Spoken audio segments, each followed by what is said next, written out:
चुनाव जब सर पे होता है तो नेता दल बदल करने लगते हैं। जनता के बीच में जाने से इलेक्शन होता है, ना कि बड़ी गाड़ियां लेने से। बड़ी गाड़ियां लेने वाले भी इलेक्शन हारे भी हैं। और मैंने बसपा से पूरी तैयारी की जनरल पे, उसके बाद पार्टी ने किसी और को चुन लिया और जो मेरी मेहनत थी वो मिट्टी हो गई मेरे हिसाब से। इसलिए मैंने पार्टी छोड़ी और ऑल इंडिया इत्तेहादुल मुस्लिमीन को मैंने ज्वाइन कर लिया। मामला ये है कि हमने हाथी को यहाँ पे, जो हाथी सो गया था उसको हमने उठा कर दौड़ना सिखाया यहाँ पे।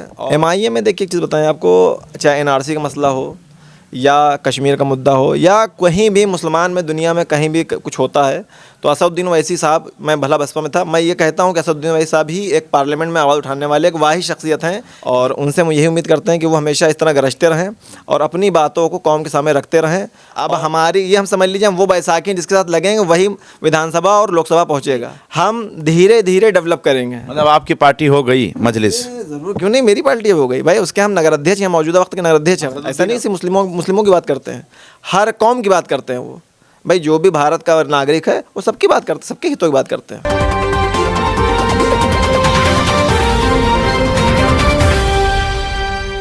चुनाव जब सर पे होता है तो नेता दल बदल करने लगते हैं और चुनाव के हिसाब से नेता जहां पर उनका सिस्टम सटीक बैठता है उधर चले जाते हैं।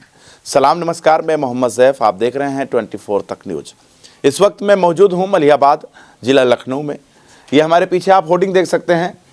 चेयरमैन पद के उम्मीदवार जिसान मिर्ज़ा जो हाथी पर सवार थे, हाथी पर सवारी कर रहे थे, लेकिन अचानक से इनको कौम का दर्द याद आ गया और ऑल इंडिया मजलिस इत्तेहादुल मुस्लिमीन में शामिल हो गए हैं, ये सोच लेकर कि कैसे इस मिशन को आगे बढ़ाया जाए। तो जिसान मिर्ज़ा जी, सबसे पहले तो बहुत बहुत स्वागत है आपका। जज़ाकल्लाह। देखिए मामला ये है कि हमने हाथी को यहाँ पे, जो हाथी सो गया था उसको हमने उठा कर दौड़ना सिखाया यहाँ पे। और एक इलेक्शन मैंने जगदीश रावत साहब को लड़ाया। उसके बाद मैंने पूरी एक तैयारी की और पार्टी की तरफ से मुझे कहा गया कि भाई आपका टिकट फाइनल है। और मैंने बसपा से पूरी तैयारी की जनरल पे, जनरल सीट थी। अचानक से आरक्षण जब सीट पे आया तो आरक्षण आने के बाद जो है सीट बैकवर्ड हो गई, ये सभी को पता है। तो बैकवर्ड के बाद अब एकदम से मैं कैंडिडेट नहीं ला सकता था, मुझे वक्त चाहिए था और वो वक्त मुझे मिला नहीं। उसके बाद पार्टी ने किसी और को चुन लिया और जो मेरी मेहनत थी वो मिट्टी हो गई मेरे हिसाब से। किसको चुन लिया? वो पार्टी समझेगी किसको चुनेगी, क्योंकि अभी किसी का कोई क्लियर पार्टी में किसी ने नहीं किया।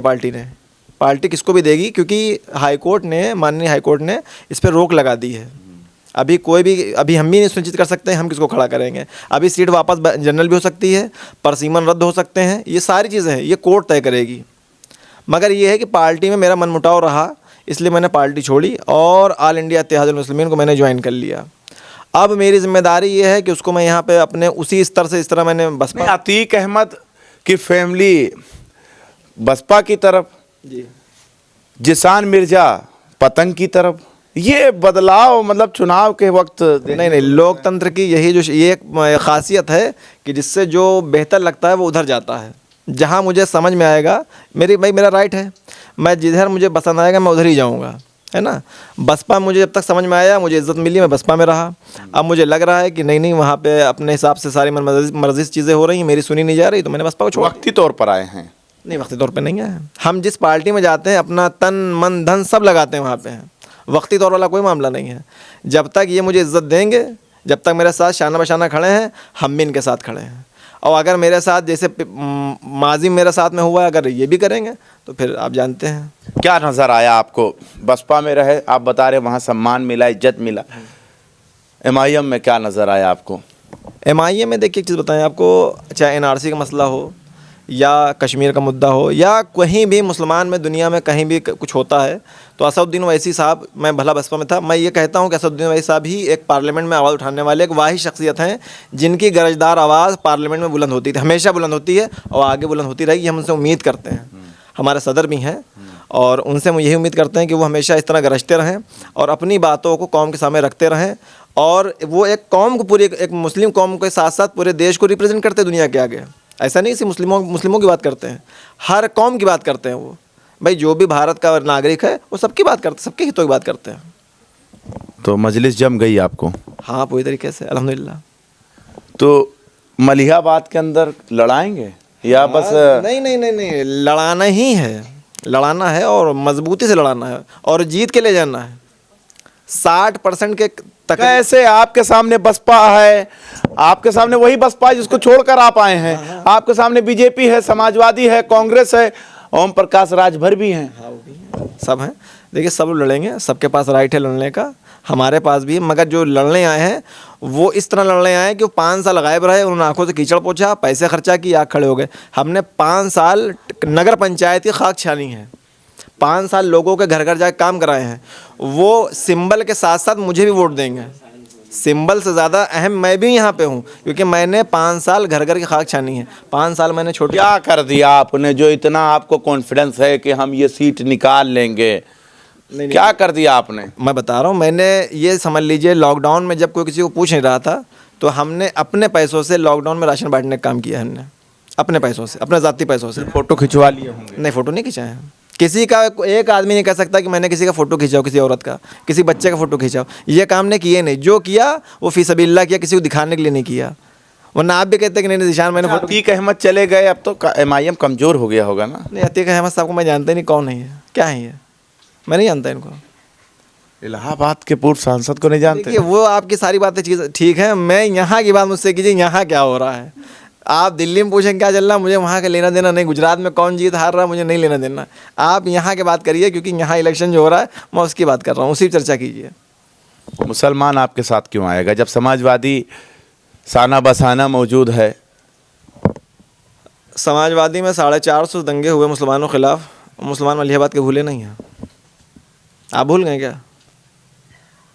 450 दंगे उन्हीं कार्यकाल में हुए हैं, किसी और कार्यकाल में नहीं हुए हैं। कितना याद दिलाओगे? विधानसभा में याद दिलाए मुसलमान, फिर भी मुसलमानों ने जो है समाजवादी को वोट किया, और आप बता रहे हैं कि दंगे, 400 दंगे, मुजफ्फरनगर दंगे, पता नहीं क्या क्या याद दिला रहे थे, साइकिल, कब्रस्तान की बाउंड्री, ये सारी याद दिला दिया, लेकिन जनता ने, मुसलमानों ने वोट तो समाजवादी को किया। अब आप नगर निगम के चुनाव में फिर वही दोहरा रहे हैं। देखिए मुसलमान जो हैं वो बहुत रहमदिल होते हैं, जो भी आता है, कोई भी आ जाए उसके साथ मदद करते हैं। बहन जी को हम लोगों ने 4 बार मुख्यमंत्री बनाया, और जब मुसलमानों को वोट खींचा तो बहन जी की आज एक विधायक बचा है, ये सब ध्यान में है BSP में। फिर मुसलमानों ने पूरा एड़ी चोटी का जोर लगा के अखिलेश जी को इलेक्शन लड़ाया, वो भी कहाँ तक पहुँचे सबको पता है।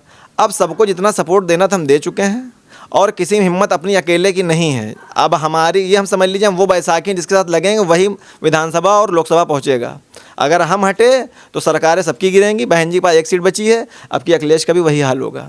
और रही बात हमारी पार्टी की, हम धीरे धीरे डेवलप करेंगे। मतलब आपकी पार्टी हो गई मजलिस? ज़रूर, क्यों नहीं, मेरी पार्टी हो गई भाई, उसके हम नगर अध्यक्ष हैं, मौजूदा वक्त के नगर अध्यक्ष हैं। असदुद्दीन अवैसी की पार्टी है। हमारी पार्टी है ना, वो हर मुसलमान की पार्टी है, हर दलित की भी पार्टी है, हर हिंदू की पार्टी है। वो जो संविधान पर भरोसा रखता है उसकी पार्टी, ऐसा नहीं है खाली मुसलमानों के लिए पार्टी बनी है। वो बहुत सारे यादव इलेक्शन लड़े यहाँ से। लंबी लंबी गाड़ियां होंगी, रुआबदार होंगे, मौजूदा में सत्ता के लोग होंगे। गाड़ी दिखा दे, मेरी गाड़ी कितनी बड़ी है। तो आप कैसे लड़ेंगे जब आपके पास छोटी गाड़ी है? नहीं नहीं, इलेक्शन गाड़ियों से होता ही नहीं मेरे भाई। इलेक्शन होता है 5 साल जो है जनता के बीच में जाने से, जनता के बीच में जाने से इलेक्शन होता है, ना कि बड़ी गाड़ियां लेने से। बड़ी गाड़ियां लेने वाले भी इलेक्शन हारे भी हैं। आप जिशान मिर्जा तैयार हैं? जिशान मिर्ज़ा तैयार है, जिशान मिर्ज़ा की पूरी टीम तैयार है, हमारा संगठन भी इसके लिए तैयार है। कितने लोग हैं हमारे संगठन में 15,000 लोग हैं। कहाँ से? मलिहाबाद से? मलिहाबाद से नहीं, पूरे देश में। मलिहाबाद की बात करें, अब आप बाहर निकल गए, हम अभी बात कर रहे थे तो आप कह रहे थे हम बाहर नहीं जाना चाह रहे। हमारे अपने यहाँ जो हैं 150-200 लोग अपने हैं हमारे संगठन के, वो यहाँ पे तैयारी हमारी पूरी लड़ने की, हम तैयारी करके ही उतरे हैं।